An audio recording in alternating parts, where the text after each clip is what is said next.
Welcome back to Tech's Icarus Station. Today I am going to be showcasing the Voidwalker Class Cruiser. So let's get this show on the road. I am going to head my way to the large ship dock if I can stop messing things up. Once again, Icarus Station is on the Steam Workshop as well. If anyone is ever interested. I have converted one of the two pre-expansion bays on the base model into this large ship dock. Nothing real special, I just put on this little front end here for these videos. Close the airlock. Get into the transport arm. Extends out. Boom. We are now on to the Voidwalker. I'm going to give a fly around tour once I retract that. That little movement actually helps quite a bit to keep that arm safe while docking larger ships. Anyways, you can see that the entrance is here. I will be going over that later. That's why I parked the ship on this side. This is a tube constructed ship, which means basically it's a large tube. I have found this ship to be very durable in a fight. Engines are back here, but most of its its thrust power is actually hidden engines throughout the ship. So even if someone gets back here and blows up your visible engines, it will not stop this ship. This ship will continue to go. This ship also has heavy armor blocks around core locations such as reactors and jump drives. Otherwise, most of this ship is actually made with light armor blocks with a heavy armored frame. As you can see, it's got plenty of defenses all around. These are going to be for anti-missile and anti-light ship. But I also have some missile turrets for anti-heavy ships. Little bit of everything.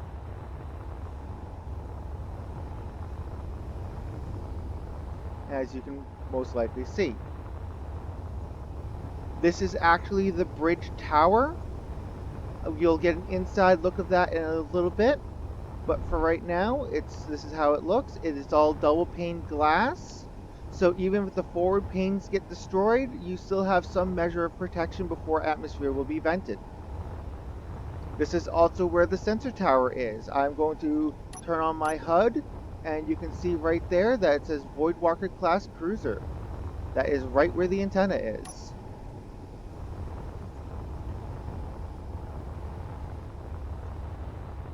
I would also make comment that this is a ramming prow. So it's not just there to be the front of the ship, it is actually there to ram another enemy ship if it comes down to that. It is capable of doing that without really risking too much else of the ship.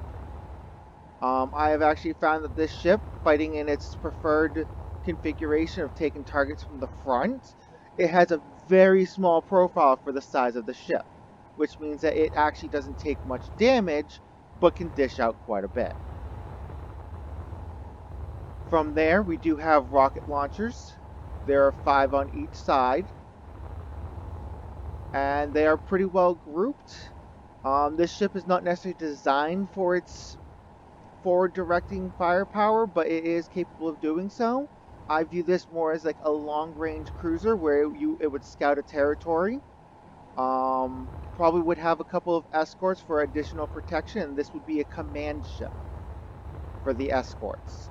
Or a small fleet of destroyers might accompany this thing, and this would command the destroyers. I will give a little shout out to RDav. He is currently working on a fleet command, so in one-player mode you could actually command a fleet of large ships. This is the ship that I would envision you would put that command module into to control the larger fleet. And that's partly because of this ship's durability. And its size, I guess. Up and down engines are located in the nose. Unfortunately, I really didn't have too many other places to put it. And side-to-side engines are located in the second nodule back.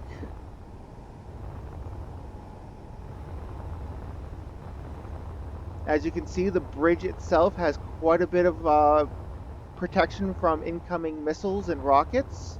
Because of all these turrets, I consider them point defense. As well as these little wings that I pull out so that they can shoot out and above everything else. From there, I don't know if I've mentioned it yet, but it has two connectors, one on each side for external reloads. And now let's get into the interior of the ship.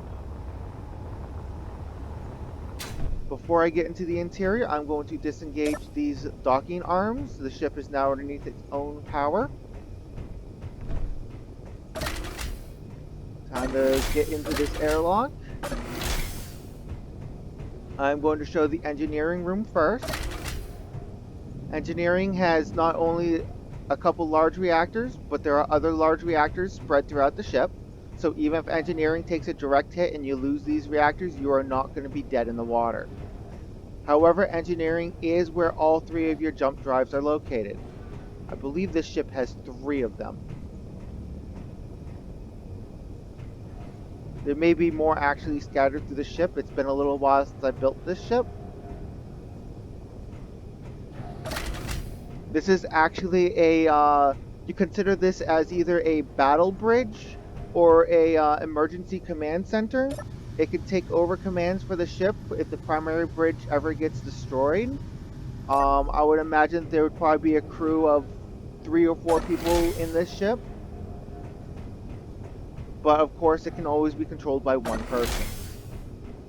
From there, I'm going to go to the crew quarters. There's another emergency airlock here, just in case. I always like to include some amenities in my ships, such as the bathroom, with a little privacy for the door. There's a little plant here, just decoration. Consider it maybe oxygen producing as well. There's the air vent. Here's the first quarters. It's just a simple bed, very small. It's a military ship, I will remind. So it doesn't really have a lot of room available. A lot of this ship is for defense. Second quarter is pretty much the same thing, just mirrored. I will remind people, my suit does not have its headlights turned on. This is the natural brightness of this room, so that it's plenty easy to see. You have a full med station here and a cryo station here. So as I said, probably a crew of 2 to 3. Maybe 4 because people don't sleep all at the same time. You have a rotational crew. From there, I'm going to go up to the bridge. You're going to have to pardon the sidewinderness of this, but it goes all the way up to the command deck. And now we are in the command deck. Here is the forward view. You've got plenty of view while actually keeping the window profile pretty small. From there, we have this back area here where we have the air vent, which is conveniently hidden into the banister. We have a couch here, and here we have kind of like a consider this like the commanding officers area. If I was to have RDav's fleet command module, this is where I would have someone sitting to command the fleet while someone worries about piloting the ship itself. Or consider this as another emergency command center if something happens to the forward one. Say you survive it, but that one gets disabled, you can just quickly run back here and hop into this rather than going down the staircase. I also had included this little holo projector just for decoration. It currently has my brother's combat vessel called the Crow. It's actually a very good vessel. I don't think he's posted it onto the Steam Workshop though. That is going to be up for him. So now that that is all dealt with, let's get into the command chair and show off the ship. I'm turning on the HUD so you guys can see its agility values and capabilities. I'm going to pull away from the station first. Whoops.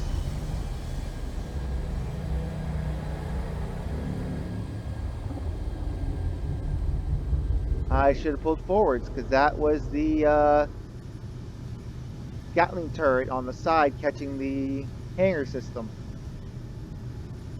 But thankfully, we are not actually in survival, or I would have taken more care. But still, that was a pretty quick exit. Up and down is going to be about the same power as side to side. It is pretty quick on the uptake. It on its own will probably not stop any collisions if you're going too fast, but you can always rotate to have more thrusters trying to slow you down. For forwards,